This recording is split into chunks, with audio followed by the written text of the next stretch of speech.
기원전 396년 로마는 숙적 베이를 10여 년의 전쟁과 3년에 걸친 포위작전 끝에 함락시켰습니다. 이때 로마 사령관은 루키우스 프리우스 카밀루스였습니다. 지금부터는 카밀루스라고 부르겠습니다. 카밀루스는 그다지 유력 가문은 아니었던 프리우스 집안 출신으로 오직 그 자신의 능력으로 자수성가한 사람입니다. 카밀루스는 특이한 이력으로 유명합니다. 카밀루스는 독재관을 역임한 것이 5번이고 개선행전한 것이 4번이며 로마의 제2의 창건자라는 칭호를 얻기까지 했습니다. 하지만 카밀루스는 단 한 번도 현재의 대통령에 해당하는 집정관의 자리에 오른 적이 없었습니다. 그 이유는 저번 시간에 설명드렸다시피 귀족과 평민의 100여 년에 이르는 투쟁이 밑바탕에 깔려 있습니다. 원로원과 대립을 보였던 평민들은 집정관을 임명하는데 반대했고 대신 집정관급 정무관을 6명 뽑아서 통솔권을 맡겼습니다. 카밀루스는 집정관의 지배를 원하지 않는 사람들을 다스리고 싶지 않았습니다. 그렇기 때문에 한 번 더 집정관을 뽑는 선거에 입후보하지 않았습니다. 카밀루스가 명성을 얻기 시작한 것은 독재가문 포스투미우스 투베르투스를 보좌하여 아이키족과 볼스키족을 상대로 벌인 전투를 통해서였습니다. 말을 타고 진도로 나간 카밀루스는 허벅지에 상처를 입고도 속도를 늦추지 않았습니다. 상처에 화살에 박힌 채 가장 용맹한 적장과 싸워 그를 물리치고 적군을 격퇴시켰습니다. 이협적으로 그는 여러 영예를 안았고 당시 명예로운 직위로 여겨진 감찰관으로 임명되면서 제2의 창건자가 되기 위한 커리어를 시작했습니다. 카밀루스가 상승장군으로서 명성을 떨치기 시작한 것은 베이와의 전쟁을 통해서입니다. 기원전 406년 로마는 에트루리아 지방의 방벽이자 보루였던 베이와의 전쟁을 선포했습니다. 베이는 가진 무기나 병력으로나 로마에 피척했습니다. 베이는 성벽을 높고 튼튼하게 쌓았고 무기 곡식을 비롯한 여러 물자를 쟁여두었기 때문에 포위 공격을 거뜬히 버텨낼 수 있었습니다. 이 길고 긴 포위전은 공격을 하는 입장이었던 로마 병사들에게도 힘겨운 일이었습니다. 로마 병사들은 대개 여름이 시작되면 단기간에 원정을 나갔으며 겨울은 고국에서 보냈습니다. 그렇지만 처음으로 지휘관의 명령에 의해 요새를 짓고 진영을 강화하여 적의 땅에서 여름과 겨울을 보내야 했습니다. 그 결과 지휘관들은 평민 병사들에게 큰 원성을 샀고 마침내 지휘권을 빼앗겼습니다. 지휘권은 다른 이들에게 넘어갔고 이때 카밀루스도 집정관급 정무관에 임명받아서 지휘권을 넘겨받았습니다. 이때가 기원전 401년으로 전쟁을 시작한 지 5년째에 접어들 쯤이었습니다. 제비뽑기를 통해서 팔레리와 카페나 사람들을 상대로 전쟁을 벌이는 것이 카밀루스의 몫으로 할당되었습니다. 카밀루스는 뛰어난 지휘력으로 팔레리와 카페나를 진압했고 이들은 수많은 전투자를 낸 끝에 성체 안에 꼼짝없이 갇혔습니다. 전쟁을 시작한 지 10년째인 기원전 396년 로마는 베이에게 심각한 패배를 당했습니다. 이에 그동안 전투에 나서기만 하면 승리하는 상승장군으로서 높은 명성을 얻은 카밀루스가 독재관에 지명되어서 전쟁을 이끌게 되었습니다. 카밀루스는 팔레리를 공격했고 큰 전투 끝에 승리했습니다. 도우러 왔던 카페나 사람들도 무찔렀습니다. 마지막으로 베이를 상대로 거센 공세를 퍼부었습니다. 결국 베이에 직접적인 공격을 가하는 것은 어려운 이름을 깨달은 카밀루스는 땅굴을 파기 시작했습니다. 땅굴 공사가 마무리되자 카밀루스 자신은 성벽 밖으로 베이를 공격함으로써 적군의 이목을 자신에게 집중시키고 한편으로는 땅굴을 통해서 로마 병사를 성내로 진입시켜 공격하는 전형적인 성동격수의 전법을 썼습니다. 마침내 카밀루스는 10년 만에 베이를 함락시킬 수 있었습니다. 로마와 비교될 만한 도시인 베이를 10여 년 만에 점령하는 위대한 업적을 세운 탓이었는지 아니면 수많은 축하 인사가 쏟아진 탓인지 몰라도 지나치게 우쭐해진 카밀루스는 4마리의 백마가 끄는 전차를 몰고 로마를 돌았습니다. 당시 기준으로 전차를 끄는 말을 모두 100마로 하는 것은 엄청난 사치였습니다. 이렇게 카밀루스는 무절제한 사치에 익숙하지 않은 시민들의 미움을 샀고 이는 시민들과 카밀루스 간의 마음이 멀어지는 결과를 가져왔습니다. 또한 평민 측을 대변하는 호민관은 베이를 제2의 수도로 삼아서 로마 시민을 베이로 이주시키는 법을 제안했습니다. 훌륭한 시설을 가진 베이에 대한 평민들의 감탄도 있었지만 로마에 머무르면 귀족에게 눌릴 수밖에 없다는 사실과 베이야말로 평민파의 본거지로 삼기 안성맞춤인 곳이라는 평민파의 계산도 있었습니다. 또한 갈수록 가난해지고 있던 평민들은 지금의 아메리카 드림처럼 베이로 이주해서 한몫 잡고 싶다는 희망을 가지고 있었기 때문에 더욱 베이로의 이주에 적극적이었습니다. 하지만 카밀루스가 이러한 평민들의 주장에 반대 의사를 분명히 했습니다. 결정적으로 평민들과 카밀루스의 사이가 벌어진 이유는 베이 함락 시의 전리품의 10분의 1의 각출 문제 때문이었습니다.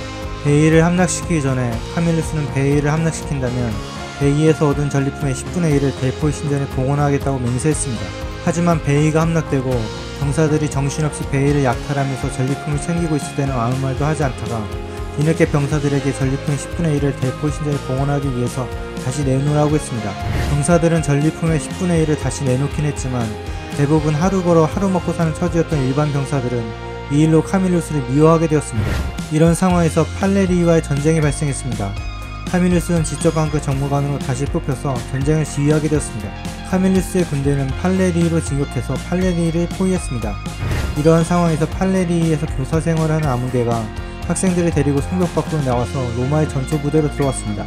그 교사는 자기 학생들을 로마군에게 넘기고 카밀루스와 독대하면서 도시 전체를 넘기러 왔다고 했습니다. 하지만 명예심이 높았던 카밀루스는 수행을 시켜서 교사의 옷을 벗긴 다음 팔을 뒤로 묶었습니다. 그리고 아이들의 손에 매와 회초리를 들려주면서 역적을 매질하면서 팔레리 성안으로 다시 돌아가라고 했습니다. 이러한 카밀루스의 정의로움에 대한 존경과 존경에 사로잡힌 팔레리 사람들은 의회에서 회의를 거친 다음 사절단을 보내 카밀루스에게 항복했습니다. 카밀루스는 팔레리 사람들로부터 일정한 금액을 받은 뒤 팔레스키족 모두가 동맹관계를 맺고 군을 철수시켰습니다. 하지만 팔레리를 약탈할 것을 기대했던 병사들은 빈손으로 돌아오게 되었고 불만을 가졌습니다.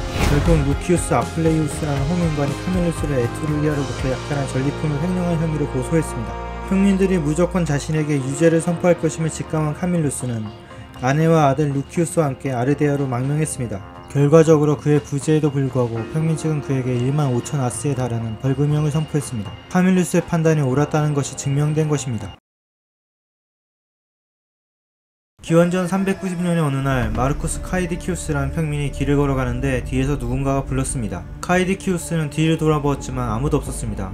하지만 우렁찬 목소리가 그에게 들려오기 시작했습니다. 잘 들어라 마르쿠스 카이디키우스. 아침 일찍 관리들에게 가서 전하여라.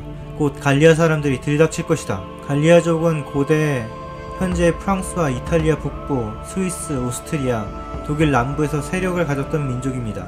갈리아족은 라인강 중류 지역에서 기원전 6세기부터 서쪽과 남쪽으로 이동하기 시작했습니다. 남쪽으로 이주한 갈리아족은 오늘날의 밀라노와 포강유에 걸쳐 자리를 잡았습니다. 하지만 기원전 6세기까지는 로마와 갈리아족 사이에는 에투르리아가 있었기 때문에 갈리아족은 로마에게 큰 위협이 되지는 않았습니다. 하지만 로마가 베이를 함락시킨 기원전 4세기 초반에 와서는 로마와의 전쟁을 통해서 에투리아는 크게 쇠퇴했습니다. 에투리아가 세락한 탐을 타고 기원전 390년 아펜니노 산맥을 넘은 갈리아족이 에투리아의 도시 클루시움을 공략하고 있다는 소식이 전해져 왔고 곧이어서 로마의 도움을 요청하는 클루시움의 사절단이 로마에 도착했습니다. 로마는 사절단을 보내 갈리아족에게 철수를 요구했지만 거절당했습니다. 그런데 그렇게 협상을 하던 중 사절단의 한 사람이었던 퀸투스 파비우스 암비스토스가 갈리아족 귀족 한 명을 죽이고 로마로 달아나는 사건이 발생했습니다. 이에 세노네스족의 족장 브렌누스가 갈리아 귀족을 죽이고 달아난 파비우스를 자신들에게 넘길 것을 요구했고 당연히 로마인들은 이를 받아들이지 않았습니다. 심지어 파비우스 시족인 사람을 집정관 큰 정무관으로 선출하고 갈리아족을 토벌하게 했습니다. 이에 격노한 갈리아족은 클루시움 포위를 풀고 로마로 진군했습니다. 그리고 로마군은 갈리아족과 벌인 알리아 전투에서 완패를 당했습니다. 갈리아족은 로마로 진군해서 로마를 단숨에 점령하고 수많은 로마 시민들을 학살했습니다. 일부 로마 시민들은 카피톨리움 언덕을 올라가 저항했습니다. 갈리아족은 여러 차례 언덕을 점령하기 위해서 공격했지만 다행히 이런 시도는 저지당했습니다. 갈리아족은 카피톨리움 언덕을 포위하고 인근 건물들을 모조리 파괴하고 재물을 약탈하기 시작했습니다. 하지만 포위 공격이 길어지면서 갈리아 군대는 식량이 떨어지기 시작했습니다. 갈리아 군대는 로마 주변으로 퍼져나가면서 로마 주변 시골과 도시들을 약탈했습니다. 한편 아르데아에 망명해 있던 카밀루스는 갈리아 군대가 아르데아로 진군하고 있다는 소식을 접하고 아르데아 시민을 설득해서 군대를 조직한 다음 갈리아 군대를 저지하기 위해서 추진했습니다. 로마를 격파하고 한껏 사기가 오르고 자신감을 넘어서 거만해져 있던 갈리아 군대는 축제를 벌인 다음 모두 술에 취해서 잠들어 있었습니다. 카밀루스는 아르데아 군대를 지휘해서 기습해 들어갔고 결국 갈리아 군대를 격파할 수 있었습니다. 이 소식을 접한 로마에 이은 라티움족 도시 시민들이 속속 무장하고 카밀루스가 이끄는 군대에 합류했고 알리아 전투 패잔명 역시 카밀루스가 이끄는 군대에 합류했습니다. 로마 원로는 카밀루스를 독재관으로 임명한다는 사절을 카밀루스에게 보냈습니다. 카밀루스는 베이에 있던 시민들까지도 규합한 다음 군대를 이끌고 카피톨리움 언덕을 포위하고 있던 갈리아 군대를 향해 진군하기 시작했습니다. 한편 결국 버티지 못한 카피톨리움에서 농성을 벌이고 있던 사람들은 갈리아족에게 협상을 제안했습니다. 300kg의 금괴를 손에 넣은 갈리아족은 7개월 동안 계속된 점령을 풀고 로마를 떠났습니다. 뒤늦게 군대를 이끌고 로마에 도착한 카밀루스는 갈리아족의 뒤를 쫓았고 방심한 채 엄청난 전리품을 가지고 고향으로 돌아오고 있던 갈리아족의 뒤를 공격해서 많은 피해를 입혔습니다. 하지만 갈리아족의 침입으로 로마가 받은 타격은 그 정도로는 치유할 수 없을 만큼 심각한 것이었습니다. 로마는 크게 파괴되어 있었습니다. 또한 맥없이 야만족에게 굴복한 로마에 실망한 임금부족들이 등을 돌리고 로마를 멸망시키려는 적으로 돌변했습니다. 라틴 동맹이 공중분해된 것입니다. 그리고 로마의 오래된 적인 에투르리아, 볼스키, 아이퀴족이 로마를 호시탐탐 노리고 있었습니다. 이러한 어려운 상황을 해결할 적임자는 카밀루스밖에 없다고 로마 시민들은 생각하게 되었습니다. 갈리아족이 떠난 뒤 로마는 1년여 동안 도시재건에 힘썼습니다. 로마인들이 도시재건에 온 힘을 기울이고 있을 때 에투리아 사람들이 로마의 시민도시인 스투리움을 공격해 들어왔고 호시탐탐 기회를 엿보고 있던 브스키와 아이키족이 쳐들어왔습니다. 라틴 동맹이었던 도시들이 이러한 시점에서 반란을 모의하고 있다는 정황이 포착되었습니다. 이러한 위기 상황에서 카밀루스가 세 번째로 독재관에 임명되었습니다. 라틴이족은 전쟁을 일으킬 핑계를 찾고 있었기 때문인지 아니면 진정 두 민족 간의 예정을 되살리기 원했기 때문인지 몰라도 로마 사람들에게 자유민의 딸들을 아내로 보내달라고 요구했습니다. 카밀루스는 시녀들을 자유시민의 딸처럼 꾸민 후 라틴족에게 넘겼고 라틴족들이 방심하고 있을 때 기습을 해서 라틴족의 반란을 잠재웠습니다. 이어서 카밀루스는 볼스키와 아이키족의 침략을 저지하기 위해서 그쪽 방면으로 출격했습니다. 볼스키와 아이키족은 카밀루스의 군대가 조우하자 거대한 나무 울타리를 둘러친 뒤 참호 속으로 기어들어갔습니다. 적의 방벽은 나무로 되어 있었고 해가 뜰 시간이 되면 산에서는 거센 바람이 불어내려왔습니다. 카밀루스는 병사들을 둘로 나뉘어서 한쪽은 바람이 불어올 때 바람을 맞이하는 참호 끝 지점에 한쪽은 바람이 불어올 때 바람을 맞이하는 참호 처음 지점으로 이동시켰습니다. 바람이 불어오자 카밀루스는 맹렬하게 참호를 향해 불화살을 날리라고 명령했습니다. 불꽃은 촘촘한 목책을 빠르게 먹어치웠고 온 사방으로 퍼져나갔습니다. 적군은 결국 로마의 다른 한쪽에 기다리는 지점을 몰려갈 수밖에 없었지만 빠져나간 자는 거의 없었습니다. 볼스키와 아이키족의 침략을 물리친 후 카밀루스는 마지막으로 에투리아에게 공격받는 스투림을 구원하기 위해서 군대를 추진시켰습니다. 하지만 스투림은 이미 에투리아에게 함락된 후였습니다. 카밀루스는 스투림이 함락되었다는 소식을 듣자 더욱 빠르게 진격했습니다. 스투림을 함락한 에투리아 병사는 집집마다 흩어져 흥청망청 잔치를 벌이고 있었습니다. 카밀루스는 기습을 했습니다. 방심하고 있던 에투리아 병사들은 이번에도 카밀루스의 기습을 당해내지 못하고 패퇴하고 말았습니다. 이후에도 로마 시민들은 카밀루스를 가만히 내버려두지 않았습니다. 시대 상황에 카밀루스를 필요로 하고 있었다고도 할 수 있습니다. 계속되는 볼스키와 아이키족과의 싸움에서 사령관으로서 노구를 이끌고 복무했습니다. 또 다른 곳에서 에투리아가 공격해 들어오면 그곳으로 출정해서 승리했습니다. 어느 라틴 도시가 반란을 일으켰다고 하면 사령관으로서 반란을 잠재웠습니다. 카밀루스는 이렇게 동분서주하면서 로마를 라티움 지역의 패권국으로 다시 올라서겠습니다. 하지만 다시 여유가 생기게 되자 귀족과 평민의 내분이 일어났습니다. 평민파가 집정관 둘을 임명할 때 한 사람은 무조건 평민이어야 한다는 법률을 제출하려고 시도한다는 소문이 파다하게 퍼졌습니다. 이렇게 내분의 조짐이 보이자 원로원은 카밀루스를 네 번째 독재관으로 임명하였습니다.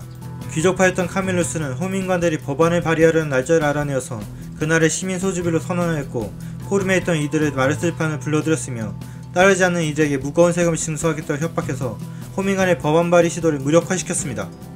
그런데 갑자기 무수한 갈리아 병사들이 로마로 행진하고 있다는 소문이 들려왔습니다. 이렇게 되자 원로원과 민중 모두 하나가 되었습니다. 그들은 한마음으로 카밀루스를 독재관으로 선출했습니다. 다섯 번째였습니다. 카밀루스는 표면이 매끄러워서 칼을 내리치면 칼이 미끄러지거나 산산조각 나도록 한 무쇠투구를 병사들에게 씌웠습니다. 적의 칼을 막아낼 수 있도록 방패 가장자리에 청동을 두도록 했습니다. 또 병사들에게 긴 투창을 이용해서 상대방이 내리치는 검을 막을 수 있는 방법을 가르쳤습니다. 이렇게 단단히 준비를 마치고 군대를 추진시켰습니다. 근접한 갈리아군이 아니오강까지 지내치고 있으며 약탈한 물건이 많아 좀처럼 이동이 어렵다는 소식을 들은 카밀루스는 군대를 이끌고 나가 완만하게 비탈진 숲속에 병사들을 매복시켰습니다. 그리고 때를 기다렸습니다. 결국 갈리아군은 카밀루스가 매복한 지점을 지나갔고 카밀루스는 지나가는 갈리아군을 타격했습니다. 갈리아군은 혼란에 빠졌고 단단히 준비한 장비 덕분에 효과적으로 로마군에게 타격을 줄 수 없었습니다. 로마는 대승을 거두었고 다시 자신감을 회복할 수 있었습니다. 카밀루스는 결국 평민파와 합의를 하게 되었습니다. 더 이상 귀족파와 평민파의 내분을 계속 이대로 이끌고 가면 안 된다는 생각을 했을 거라고 생각합니다. 결국 집정관주 한 자리는 평민 가운데 선출하는 것을 허락했습니다. 카밀루스 주관하에 선거가 치러졌고 마르쿠스 아이밀리우스가 귀족 출신 집정관으로 루키우스 섹스투스가 최초의 평민 출신 집정관으로 선출되었습니다. 이듬해 로마에 전염병이 찾아와 셀 수 없이 많은 로마 시민들이 목숨을 잃었습니다. 카밀루스 역시 이때 죽었습니다. 이러한 카밀루스의 죽음에 많은 로마 사람들이 슬픔에 몸을 가누기 힘들어했다고 합니다.